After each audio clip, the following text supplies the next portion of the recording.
જામનગર જિલ્લાના લાલપુરના દલતુંગી ગામે વાડીના મકાનમાં રાખેલ 174 મણ મગફળીની કોઈ અજાણ્યા શખ્સે ચોરી કરી ગયા છે।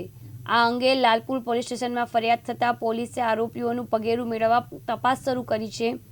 પ્રાપ્ત માહિતી પ્રમાણે લાલપુર તાલુકાના દલતુંગી ગામમાં રહેતા અને ખેતીકામ કરતા ગેલાભાઈ કરશનભાઈ વકાતર નામના ખેડૂતે પોતાની વાડીની ઓરડીમાં રાખેલ 2,43,600ની કિંમતનું 174 મણ મગફળીની કોઈ તસ્કરો ચોરી કરી ગયા હોવાની ફરિયાદ લાલપુર પોલીસ મથકે નોંધાવી છે।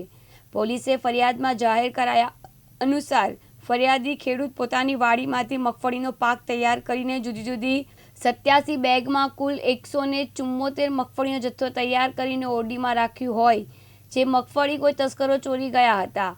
ફરિયાદીના આધારે લાલપુર પોલીસ સ્ટેશનના પીઆઈ કે.એલ. ગરચર અને સ્ટાફે ઘટના સ્થળે દોડી જઈ તપાસના ચક્ર ગતિમાન હાથ ધર્યા છે।